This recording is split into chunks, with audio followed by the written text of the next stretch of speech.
meine Lieben, das ist das erste Video im neuen Jahr. Ich hoffe, ihr seid alle gut reingerutscht.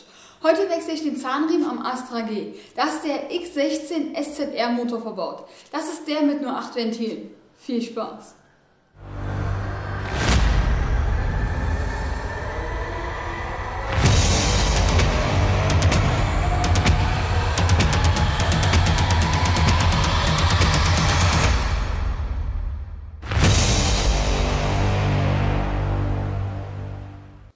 Wann muss der Zahnriemen überhaupt gewechselt werden?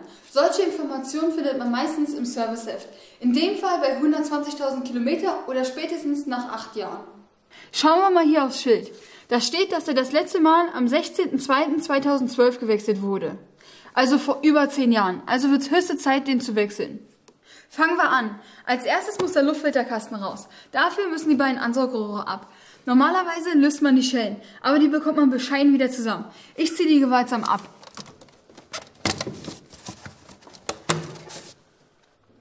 Dann die beiden Zuleitungen zum Magnetventil ausklipsen. Das Magnetventil nach oben ziehen und zur Seite legen. Die Unterdruckleitung ausklipsen.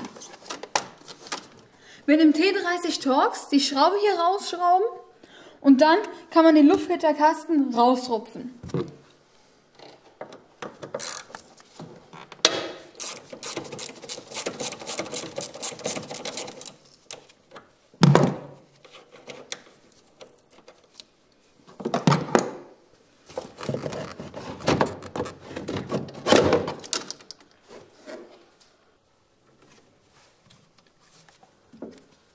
Als nächstes nehme ich den Keilrippenriemen runter. Wenn ihr den wieder verwenden wollt, markiert euch die Laufrichtung.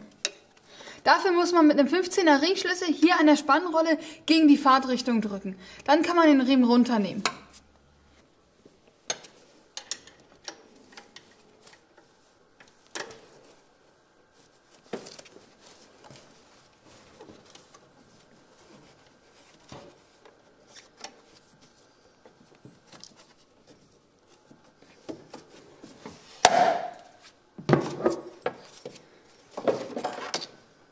Nächster Schritt, Motorlager ausbauen. Dafür muss man den Motor abfahren.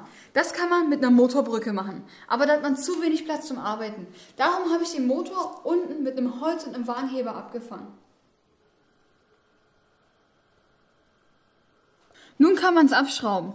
Die 3 Schrauben mit einer 16er Nuss und die 3 Schrauben mit einer E14 Nuss.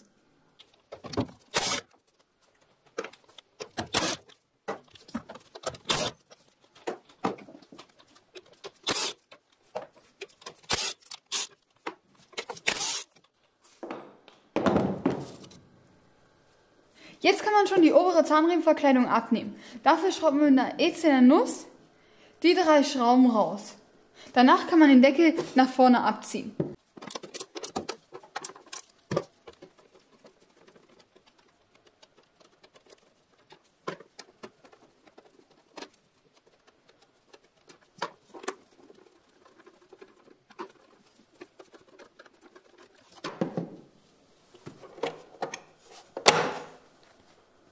Das Rad ab.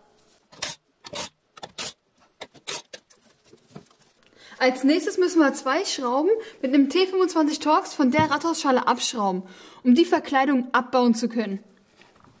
Das ist diese hier und die hier unten. Wenn die beiden Schrauben raus sind, kann man die Rathausschale wegziehen. Nun sieht man die Schraube von der Verkleidung, die ab muss. Die schrauben wir mit einer 8er Nuss raus.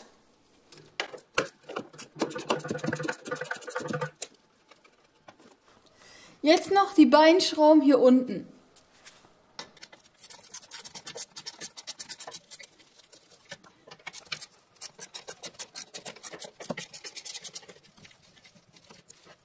Die letzte Schraube sitzt hier.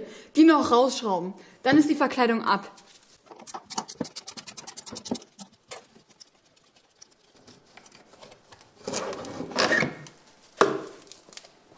Nächster Schritt, die Riemenscheibe ab. Dafür braucht man eine E18 Nuss.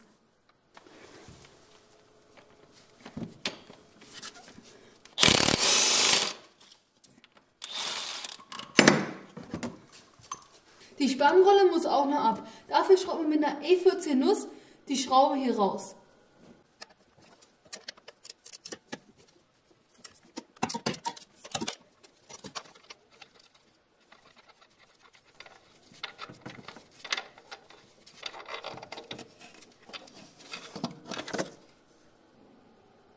Nun kommt noch die untere Zahnriemenverkleidung ab. Dafür schraubt man die beiden Schrauben mit einer E10er Nuss raus. Dann kann man die Verkleidung nach vorne abziehen.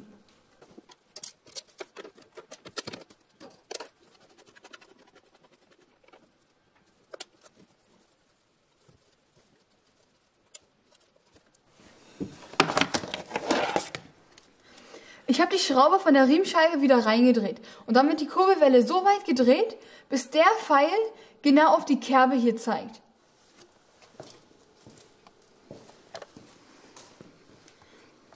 Jetzt muss die Markierung vom Nockenwellenrad auch genau auf die Kerbe hier zeigen. Stimmt genau. Wenn bei euch die Markierung hier unten sein sollte, müsst ihr die Kurbelwelle um 360 Grad weiter drehen. Dann sollte es stimmen. Wenn die Markierungen genau stimmen, ist der Motor auf Zünd-OT und man kann den Zahnriemen abnehmen. Dafür schraubt man mit einer 13er Nuss die Spannrolle ab. Danach kann man den Zahnriemen rausnehmen.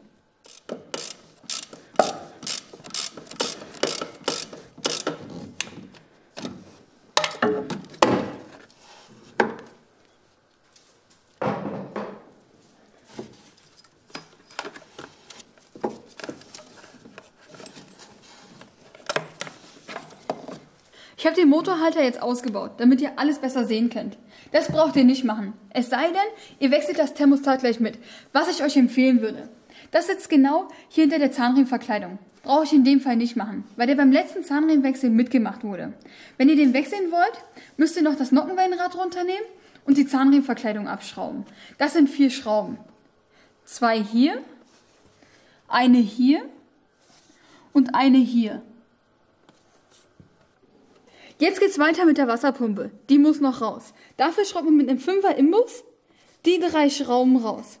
Dann kann man die im Normalfall nach vorne rausziehen. Wenn die nicht gleich rausgeht, Gewalt anwenden.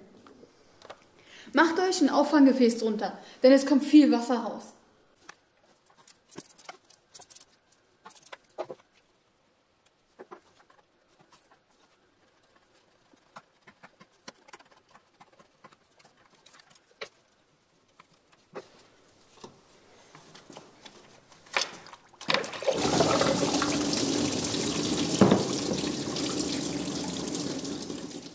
Die Dichtfläche sollte man sauber machen und die 3 Löcher mit Druckluft auspusten.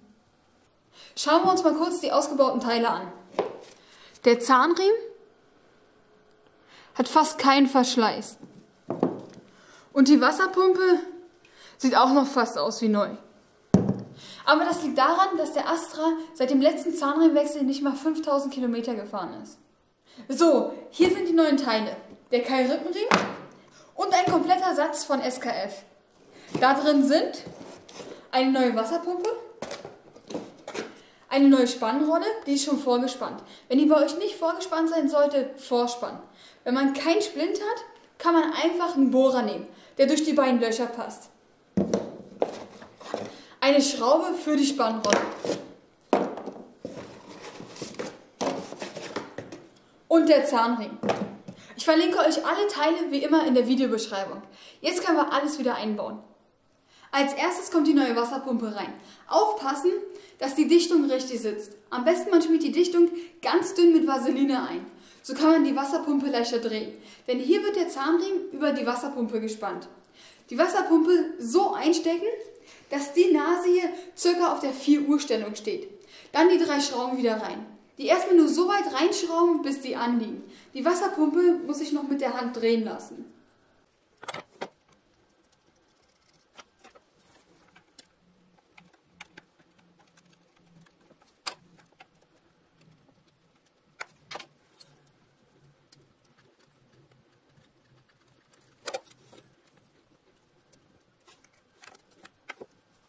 Als nächstes kommt die neue Spannrolle rein.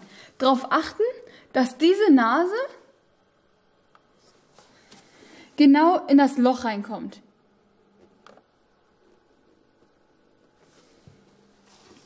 Die Schraube wird mit einer 13er Nuss und 20 Newtonmeter festgezogen.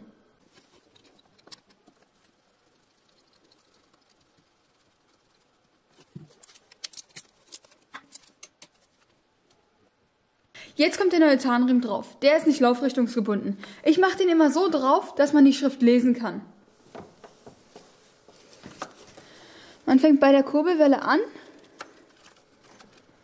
geht über die Spannrolle,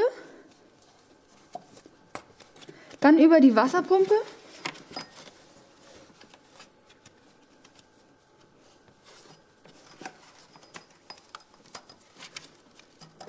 auf das Nockenwellenrad. Darauf achten, dass die rechte Seite straff ist. Kontrolliert nochmal, ob die Markierungen stimmen. Nockenwellenrad stimmt.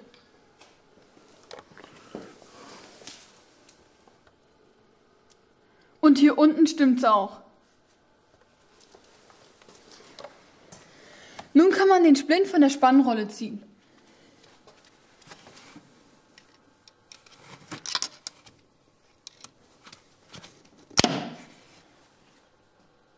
Jetzt muss der Zahnriemen gespannt werden. Das macht man hier an der Wasserpumpe. Das ist Schlüsselweite 42. Hat, glaube ich, kaum einer rumliegen. Die Alternative ist eine Wasserpumpenzange. Oder man baut sich halt selber was. Das war mal ein alter Flexschlüssel. Jetzt ist daraus ein passendes Werkzeug geworden. Funktioniert wunderbar. Wie weit man spannen muss, zeige ich euch in einer alten Spannrolle. Da kann man es besser sehen. Diese Spitze muss genau auf die Kerbe zeigen. So hier. Wenn ihr das eingestellt habt, die Wasserpumpe an den 3 Imbusschrauben leicht festziehen, damit sie sich nicht verdrehen kann. Dann dreht ihr die Kurbelwelle zweimal um 360 Grad durch, bis die beiden Markierungen wieder übereinstimmen. Kontrolliert nochmal die Übereinstimmung von der Spitze und der Kerbe. Wenn es stimmt, die 3 Imbusschrauben von der Wasserpumpe mit einem 5er Imbus und 8 Newtonmeter festziehen. Wenn es nicht stimmt, die Wasserpumpe nochmal lösen und nachjustieren. Dann wieder zweimal durchdrehen und kontrollieren. Das muss man so lange machen, bis es genau stimmt.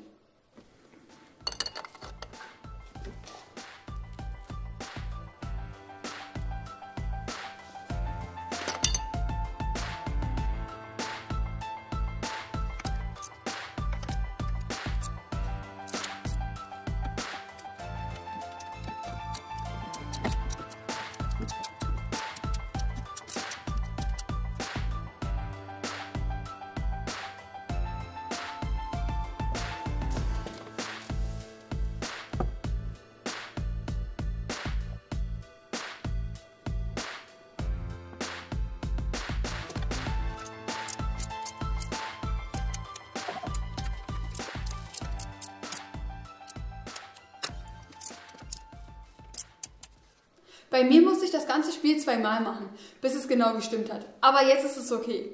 Noch eine kleine Anmerkung. Durch den Kamerawinkel sieht es manchmal so aus, als ob es nicht zu 100% fluchtet. Dem ist aber nicht so. Wenn man gerade drauf guckt, stimmt es zu 100%. Jetzt kann alles wieder zusammengebaut werden. Wie gesagt, den Motorhalter braucht man für den Zahnriemenwechsel nicht ausbauen. Nur wenn ihr das Thermostat mitwechselt. Für diejenigen, die das gemacht haben, die 3 Schrauben vom Motorhalter werden mit 55 Newtonmeter festgezogen. Und das Nockenwellenrad wird mit 45 Newtonmeter festgezogen. Hier schreibt Opel eine neue Schraube vor. Die untere Zahnriemenverkleidung wieder einbauen. Die beiden Schrauben nur handfest anziehen. In Newtonmeter ausgedrückt 5 Newtonmeter. Darauf achten, dass die Laschen überall so reingehen.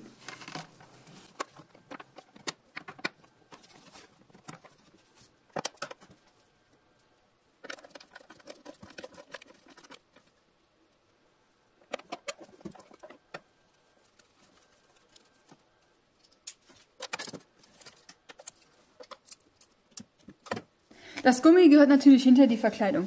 Die kann man noch mal ein bisschen nach vorne ziehen und das Gummi dahinter stopfen.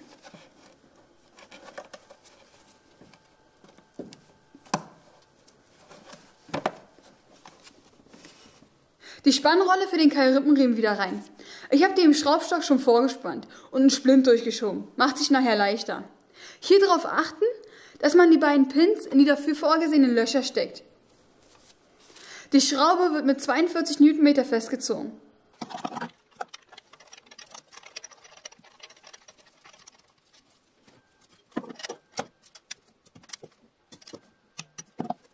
Die Riemenscheibe Riemenscheibe wieder rein. Die passt nur in einer Stellung. Hier schreibt Opel wieder vor, eine neue Schraube zu verwenden. Die wird mit 95 Newtonmeter plus 30 Grad plus 15 Grad Drehwinkel festgezogen. Damit sich die Riemenscheibe nicht mitdreht, benutze ich so einen Gegenhalter. Der wird so angesetzt.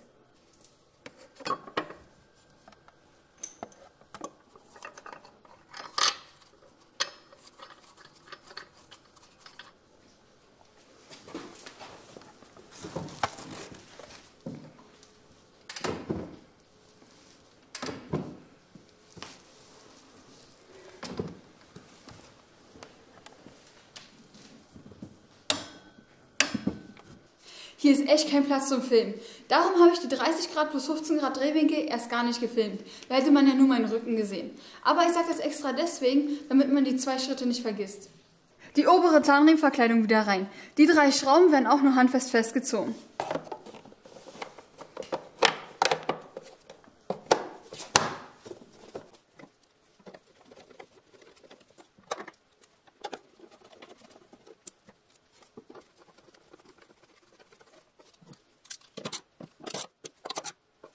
Das Motorlager wieder rein. Hierbei darauf achten, dass man das genauso montiert, wie es mal war. Man kann sich an den Schrauben abdrücken, gut orientieren. Die Schrauben werden mit 55 Newtonmeter festgezogen und die 3 mit 35 Newtonmeter.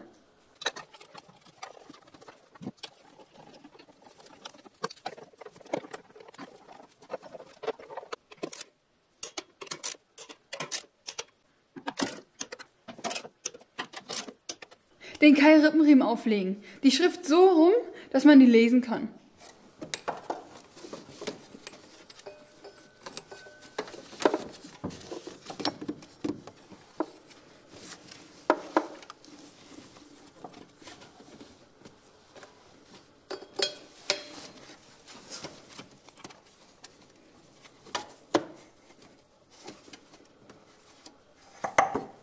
Jetzt braucht man nur noch den Splint aus der Spannrolle ziehen. Dafür braucht man wieder den 15er Ringschlüssel, um die Spannrolle gegen die Fahrtrichtung zu drücken.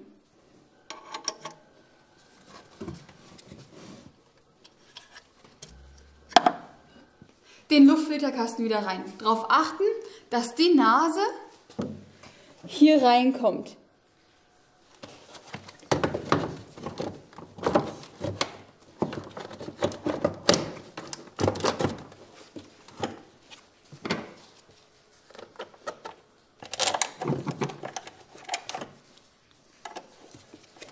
Die Schraube nur handfest anziehen.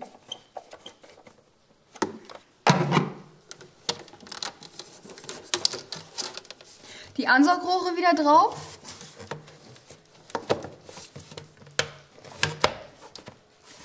Magnetventil einklipsen. Die Zuleitungen wieder einklipsen.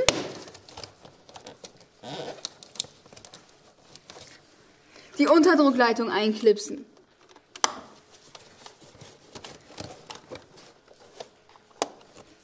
Das Rohr wieder draufstecken. Das habe ich nur abgenommen, damit man besser sieht.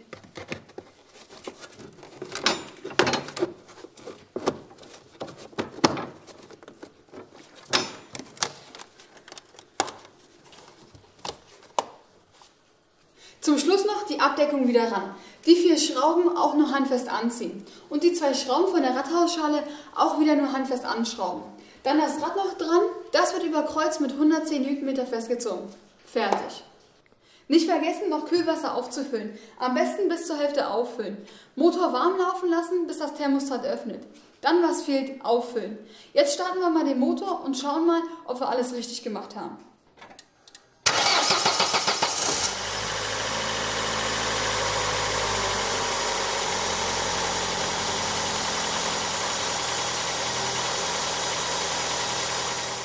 Läuft wie eine Biene. So, das war's auch schon wieder für heute. Vielen Dank fürs Zuschauen. Wenn es euch gefallen hat, lasst mir einen Daumen nach oben da. Und wenn ihr mich immer noch nicht abonniert habt, auf den Abo-Button draufklicken. Also, bis zum nächsten Mal. Eure Gina.